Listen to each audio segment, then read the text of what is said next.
Hi there, morning. I want to start with just tell us what happened yesterday. Well, we obviously lost, um, which is not a great start to the tour.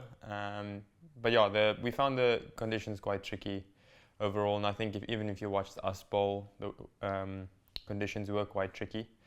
Or I think they just had a passage of play where things went their way, where they created a lot of momentum, and it was extremely difficult to combat that at the stage. But yeah, I think we're going to try our best to put in the best plans we can going forward into the next ODI and rectify some of our wrongs that we made in the first ODI, and hopefully we can play and put on a much better display.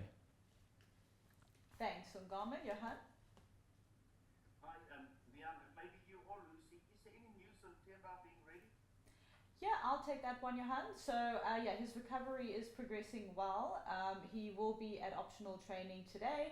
He did a few runs yesterday as well, just after the game. So, he is on track to be ready for the second ODI. Thank you.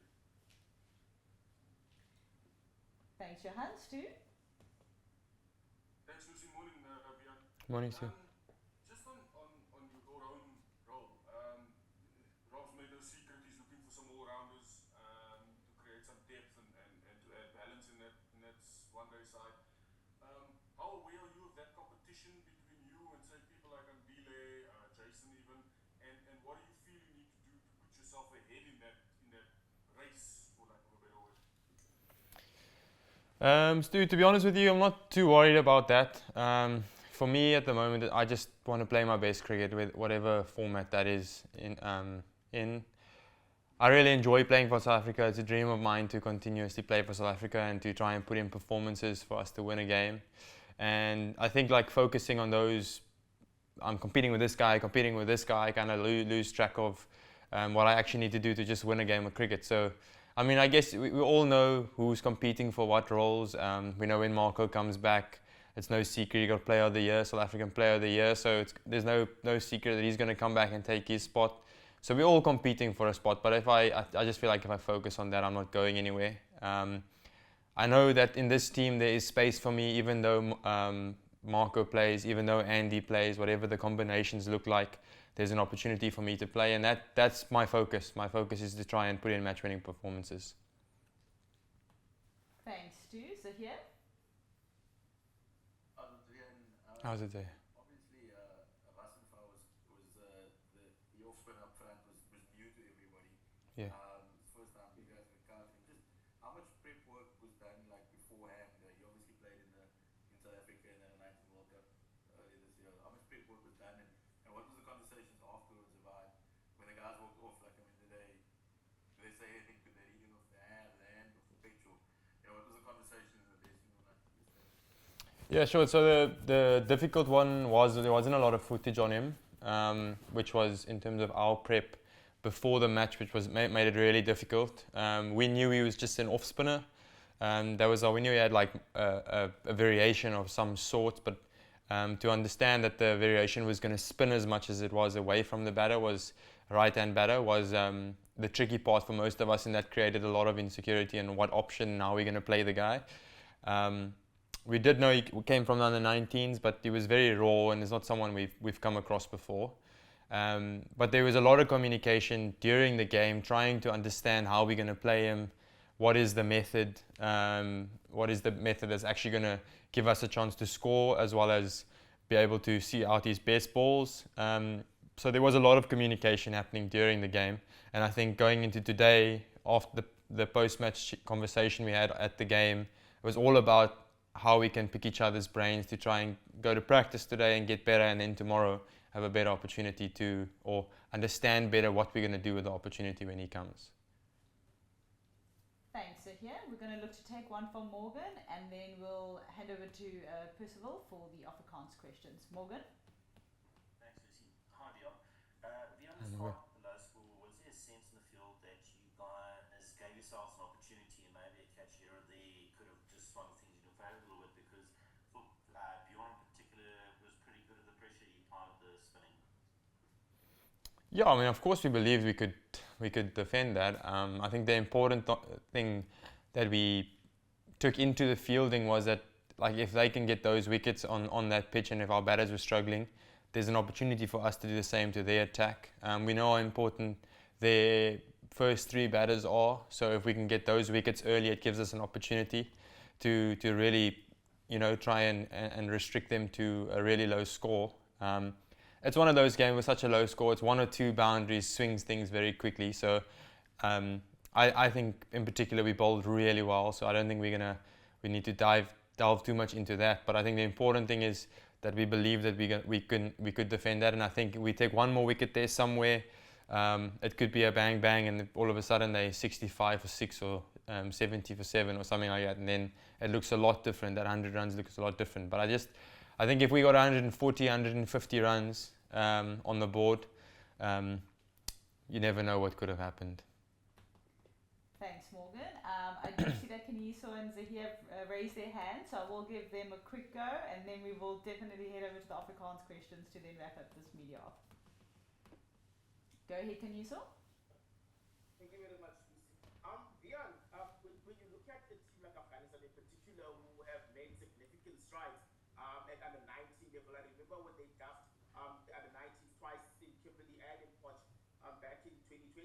How dangerous are these teams like Afghanistan becoming as a factor in world cricket?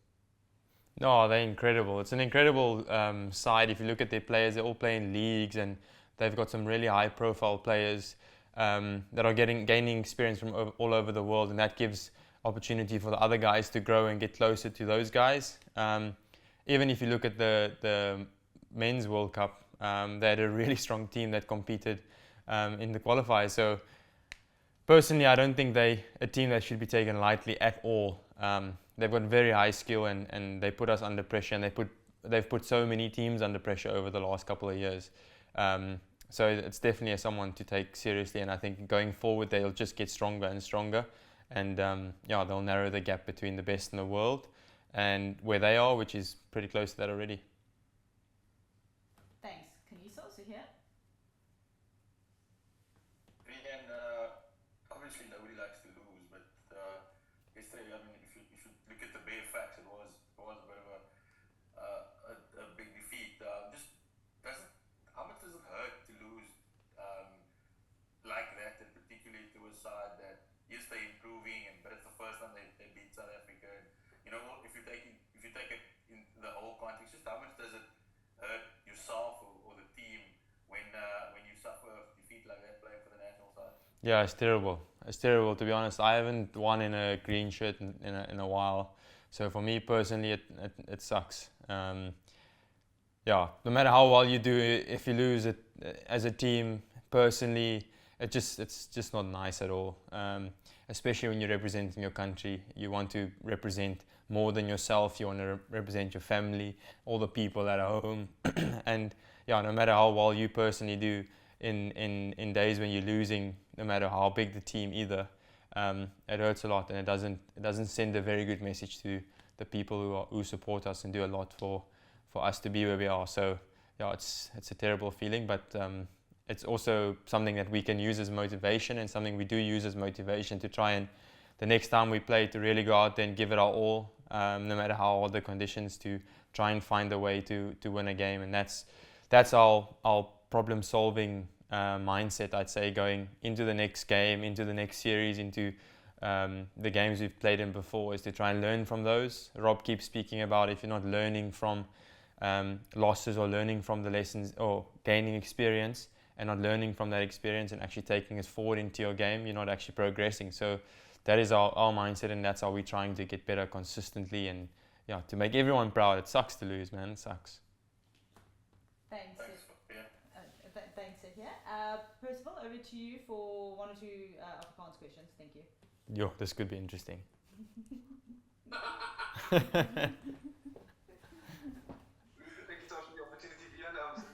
Baie dankie vir die geleentheid weer. Nee, geen probleem. Ek gaan nie baie moeilike vrae vra nie, net twee vrae is.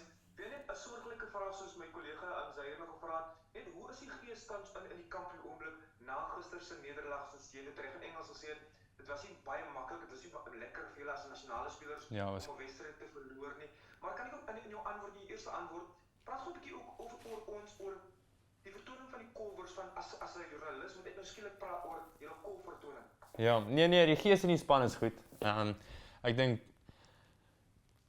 meeste van ons weet wat ons verkeerd gedoen het. Meeste van ons is weet waarop ons moet fokus vandag. Ek dink oor die algemeen dit was nie 'n goeie vertoning vir enige van ons batters nie.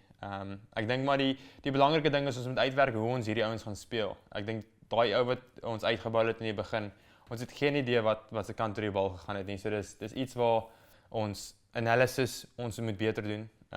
En vandag se oefening is so belangrik om te kyk hoe ons gaan speel in die volgende wedstryd. So oor die algemeen die batters is seer gemaak, maar dis een van daai dinge wat ons kan nie te veel dit dra saam met ons nie. Ons moet werk aan vandag wat ons gaan beter doen môre.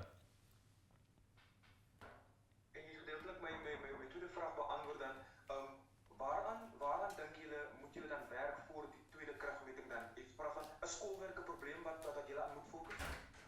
Ja, definitief. Ek meen as jy net 100 lopies op die bord het, gaan jy nie baie wedstryde wen. Eendag wedstryde wen nie. Ons moet 'n manier kry om nie uit te gaan nie en 'n manier te kry om lopies te kry op daai pitch, op daai blad. Dis die belangrike ding. Ons moet iets gee vir ons bowlers om na toe te bal. En as ons eerste bal, dan moet ons iets kan chase. My Afrikaans is nie great nie, maar ons moet iets kan kry. Ons moet as hulle 200 kry, moet ons 'n manier kry om daai 200 te kry. En dis die belangrike ding hoe ons vandag gaan oefen en ons analysis doen vir môre is wat gaan ons bymekaar sit, watse plan gaan ons bymekaar sit om 'n 200 240 op daai blad te kan kry.